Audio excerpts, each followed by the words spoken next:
Topic होगा वह topic है इम्यूनिटी।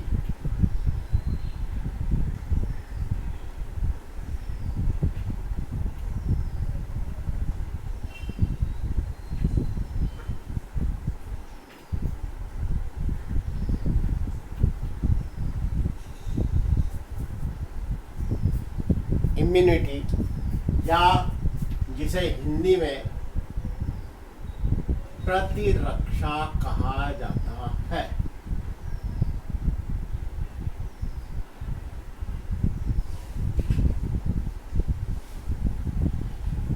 प्रतिरक्षा या इम्यूनिटी, सबसे पहले प्रश्न ये उठता है कि यह जो इम्यूनिटी है या प्रतिरक्षा है, यह प्रतिरक्षा होती क्या है? यानी कि जो प्रतिरक्षा है वह प्रतिरक्षा किसे कहेंगे? देखो, तुम लोग जानते हो कि जो हमारा शरीर है, यह शरीर कई बार रोगों से ग्रस्त हो जाता है। अब ये रोग जो होते हैं यह रोग कारकों के द्वारा होते हैं। रोग कारक या पैथोजन,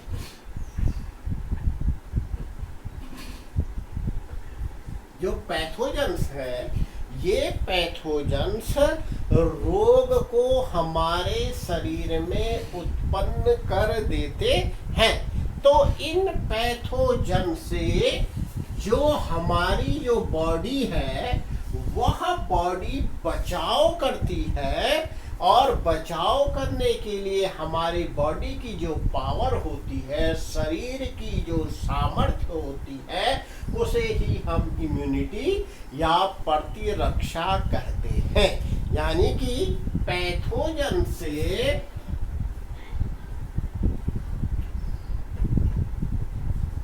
शरीर के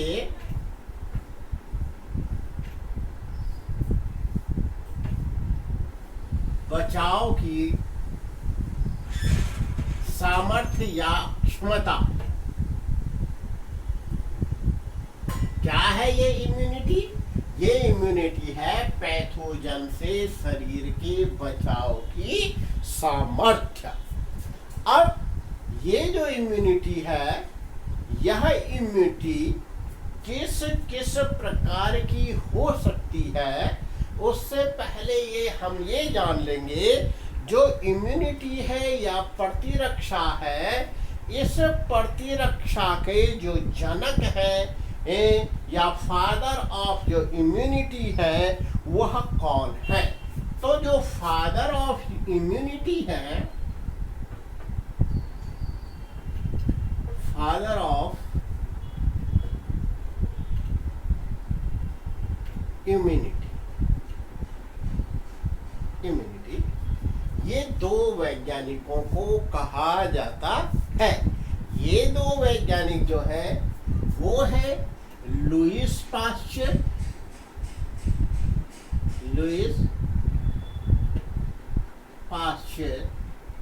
और जो दूसरे वैज्ञानिक हैं उनका नाम है Emil von Behring. Emil von Behring. इन दो वैज्ञानिकों को फादर ऑफ इम्यूनिटी कहा जाता है। फादर ऑफ इम्यूनिटी कौन है? Louis Pasteur and Emil von Behring. देखो, अब आगे जो है वो हम देखेंगे कि जो हमारे शरीर की यह रोग जनकों से बचाव की सामर्थ्य है, ये सामर्थ्य किस किस प्रकार की हो सकती है। तो इसको अगर हम देखेंगे तो यहाँ हमारे पास दो प्रकार की जो है हमारे शरीर में इम्यूनिटी होती है। पहला प्रकार जो होता है उसको हम कहते हैं जन्मजात प्रतिरक्षा या इनेट इम्यूनिटी। यह जो है हमारे पास है इन्नेट, या इसको नॉन स्पेसिफिक भी कहा जाता है, non specific immunity.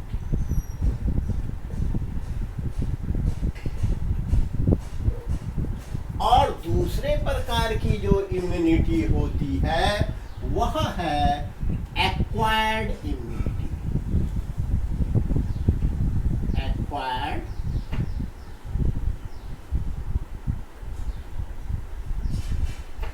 Immunity Hindi में देखेंगे तो हिंदी में इन्नेट इम्यूनिटी यह जन्मजात प्रतिरक्षा है, जो जन्म से किसी व्यक्ति के शरीर में मौजूद होती है, वह जन्मजात प्रतिरक्षा इन्नेट या नॉन स्पेसिफिक इम्यूनिटी कहलाती है। और जो उसका शरीर बाद में अर्जित करता है वह उपार्जित इम्यूनिटी या उपार्जित प्रतिरक्षा कहलाता है। वास्तव में देखा जाए तो यह जो उपार्जित प्रतिरक्षा है यह एक प्रकार से पैथोजन को याद रखने की क्षमता होती है या प्रक्रिया होती है, जिसमें कि जो शरीर है उसमें जो मौजूद प्रतिरक्षा तंत्र है, जो कि रोग कारक के या पैथोजन के एक बार इंटर होने के बाद उत्पन्न होता है, वह याद रखता है कि कौन सा पैथोजन जो है शरीर में प्रविष्ट हो गया है और फिर वह शरीर का बचाव करता है। तो इस प्रकार से यह जो है उपार्जित प्रतिरक्षा कहलाता है। अब पहले हम बात करेंगे जन्मजात प्रतिरक्षा या इन्नेट और नॉन स्पेसिफिक इम्यूनिटी की।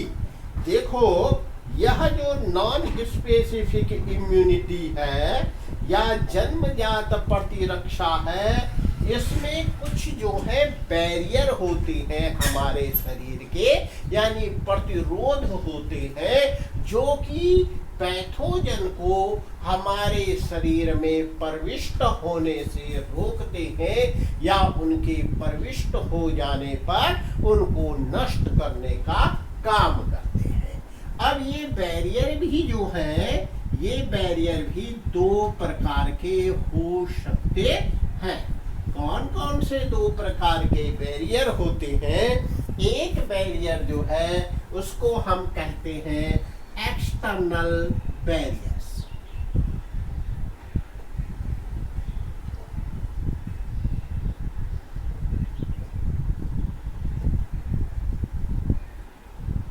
और दूसरे इन रोग जनकों को रोकने के लिए जो बैरियर है वह है इंटरनल बैरियर।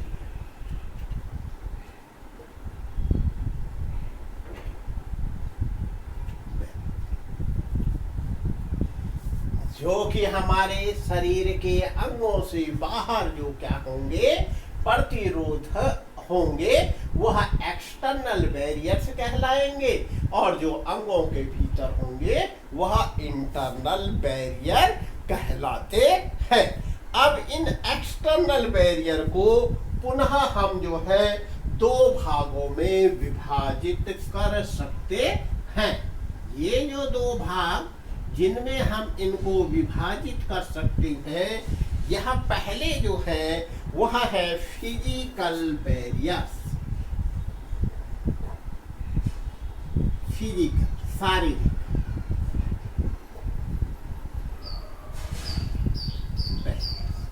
और दूसरे प्रकार के जो बैरियर्स है वह है शरीर क्रियात्मक प्रतिरोध, यानी शारीरिक जो क्रियाएं हैं उनके द्वारा ही क्या किया जाता है, इन रोग जनकों का प्रतिरोध किया जाता है। उसको हम कहते हैं फिजियोलॉजिकल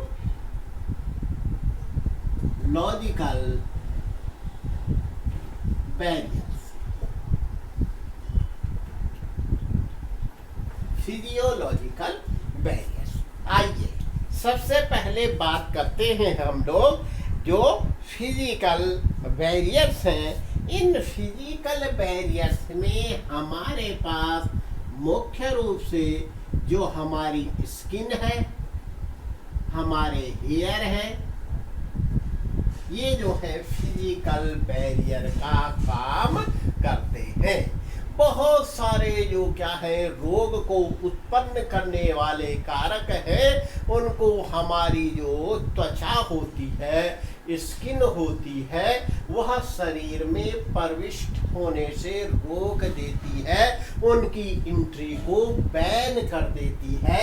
तो हमारी स्किन भी फिजिकल बैरियर है। धूल, मिट्टी है, फिर बहुत सारे बैक्टीरिया, विषाणु इत्यादि हैं जिनको कि स्किन रोकने का काम करती है कि वह रोगजनक या पैथोजन्स हमारे शरीर के भीतर प्रविष्ट नहीं हो पाए। दूसरे प्रकार के जो यहाँ पर फिजिकल बैरियर्स हैं, वो बैरियर हैं हमारे बाल, हेयर। तुम लोग जानते हो जो मैमल्स होते हैं, मैमल्स का एक कैरेक्टरिस्टिक्स होता है कि उनके पूरे शरीर में बाल पाए जाते हैं। तो इसी प्रकार से जो मनुष्य है, मनुष्य में भी तुम देखोगे कि उसके शरीर पर बाल उपस्थित होते हैं।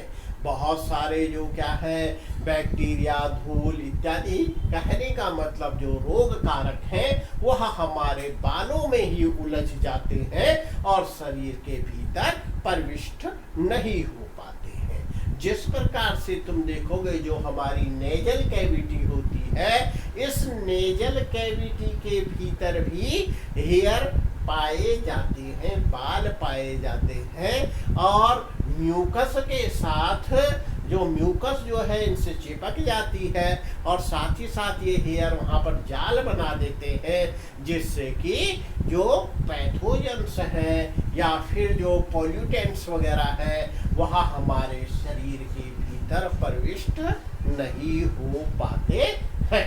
आइए अब आएंगे हम फिजियोलॉजिकल बैरियर्स में। ये जो फिजियोलॉजिकल बैरियर्स हैं, ये भी जो है कई प्रकार के हो सकते हैं। कौन कौन से प्रकार के हो सकते हैं? इनमें जैसे हमारी सलाइवा है, लार जिसको कहा जाता है, जो हमारे टीयर्स है यानी आंसू है, म्यूकस है यानी श्लेष्म है, इन्फ्लेमेशन है, ये जो सूजन वगैरह आ जाती है,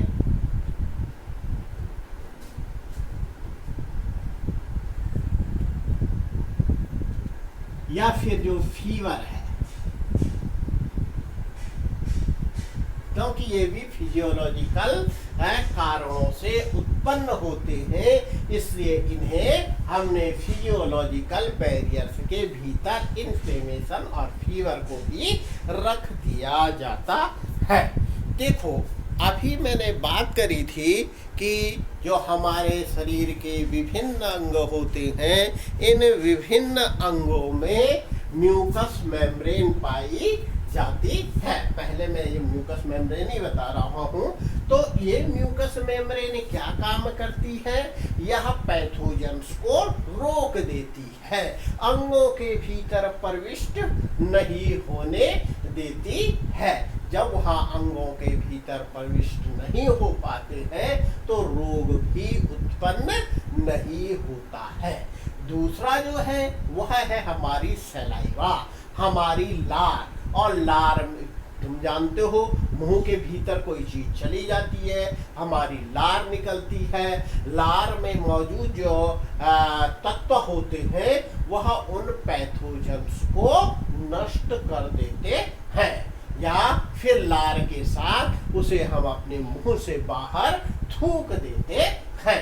इसी प्रकार से जो टीयर्स हैं आँख में तुमने देखा होगा, अगर कोई मिट्टी इत्यादि का कण भी चला जाता है तो तुरंत हमारी जो लैक्रिमाइल ग्लैंड्स होती हैं, आंसुओं की ग्रंथियां होती हैं, वो आंसुओं की ग्रंथियां सक्रिय हो जाती हैं और सक्रिय होने पर हमारी आंखों से आंसू निकल पड़ते हैं और उन आंसुओं के साथ वह जो धूल मिट्टी इत्यादि के कण हैं वे भी शरीर से बाहर निकल जाते हैं। तो इस प्रकार से यह फिजियोलॉजिकल बैरियर भी हमारे लिए हेल्पफुल होता है।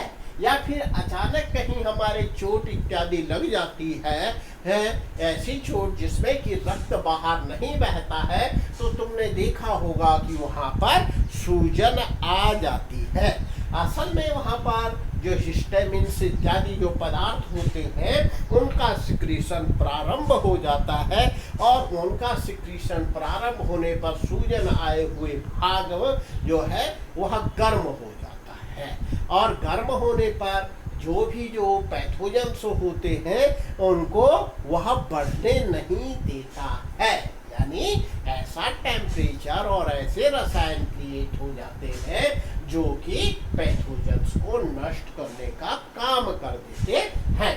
अगला है फीवर। फीवर में भी तुम लोग जानते हो कि जो हमारे ब्रेन में हाइपोथैलेमस पार्ट होता है वह क्या हो जाता है, वह उत्तेजित हो जाता है और उत्तेजित हो जाने पर हमारे शरीर का जो टेम्परेचर है, तापमान है, वह तापमान बढ़ जाता है।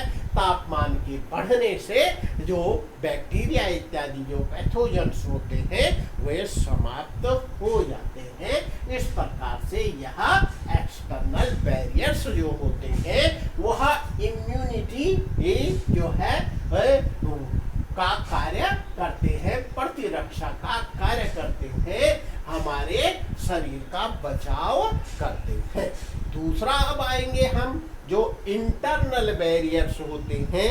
इन इंटरनल बैरियर्स को भी हम लोग क्या कर सकते हैं, दो भागों में विभाजित कर सकते हैं। ये दो भाग कौन कौन से होते हैं? पहला जो भाग है वह है सेलुलर टाइप का जो इंटरनल बैरियर्स है और दूसरे जो है वह है साइटोकाइन।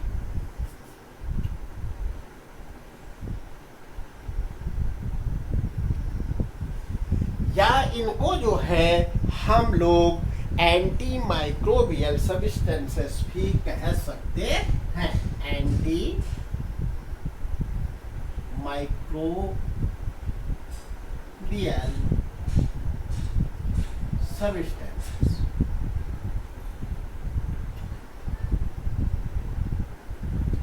एंटी माइक्रोबियल क्या है? ये सब्सटेंसेस है। पहले हम बात करेंगे जो हमारे पास क्या है, सेलुलर टाइप के इंटरनल बैरियर्स होते हैं। ये इंटर बैरियर्स जो हैं यह क्या है, सेलुलर, नाम से ही स्पष्ट हो रहा है। कुछ विशेष प्रकार की कोशिकाएं हैं जो कोशिकाएं पैथोजेंस का समाप्त कर देती हैं। ये क्या क्या हो सकते हैं? इन सेलुलर में ये जो है फैगोसाइट्स हैं,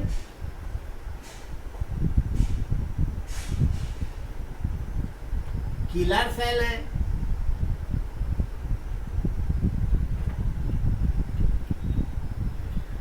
जो किलर सेल्स हैं वो किलर सेल्स इसमें आते हैं। साथ ही साथ ल्यूकोसाइट, मोनोसाइट्स, ल्यूकोसाइट्स, मोनोसाइट्स,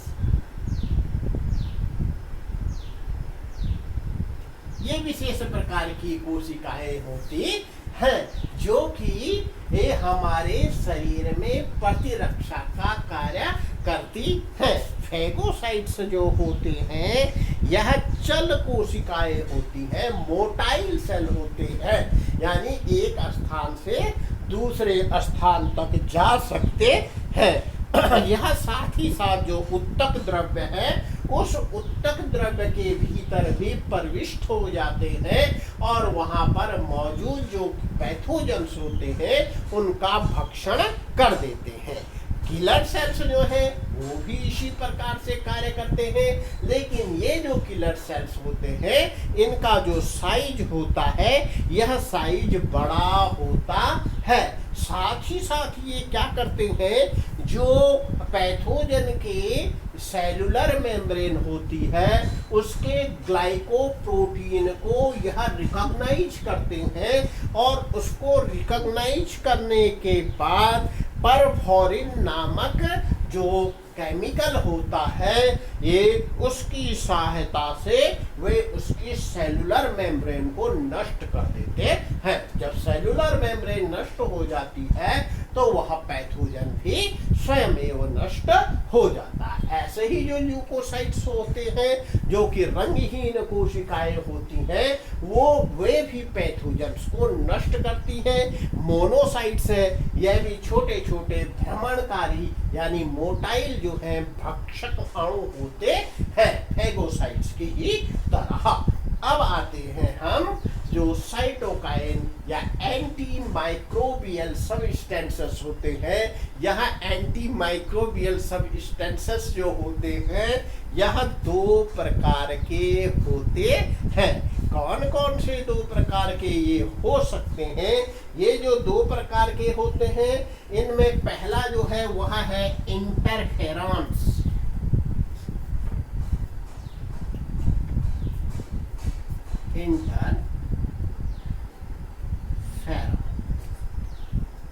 ऐसे भी कर दीजिएगा। और दूसरे प्रकार के जो होते हैं वे होते हैं ट्रांसफेरेंस।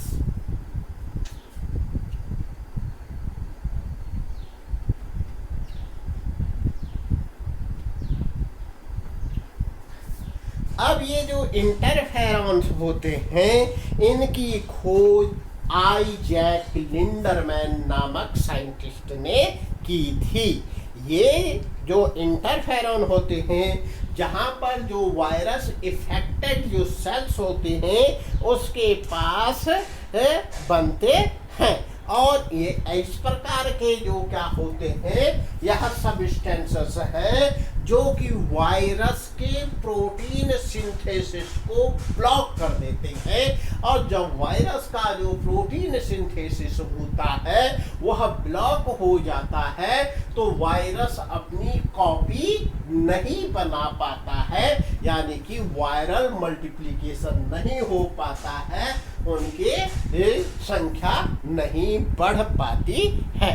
अगले जो ट्रांसफेरेंस होते हैं ये भी ऐसे सबस्टेंसेस हैं जो कि जो पैथोजेंस हैं उनकी ग्रोथ को चेक कर देते हैं, उनकी ग्रोथ को उनकी वृद्धि को रोक देते हैं। तो इस प्रकार से यहाँ हमारे पास क्या थे, जो जन्मजात प्रतिरक्षा है या जो इन्नेट इम्यूनिटी होती है उसके प्रकार होते हैं जिसमें कि एक्सटर्नल बैरियर्स और इंटरनल बैरियर्स है। इंटरनल और एक्सटर्नल बैरियर्स के भी अलग अलग प्रकार के उसमें physical barrier, physiological barrier, cellular और साइटोकाइन टाइप के बैरियर्स हो सकते हैं। नेक्स्ट वीडियो में मैं तुम लोगों को एक्वायर्ड इम्यूनिटी या उपार्जित प्रतिरक्षा के बारे में बताऊंगा।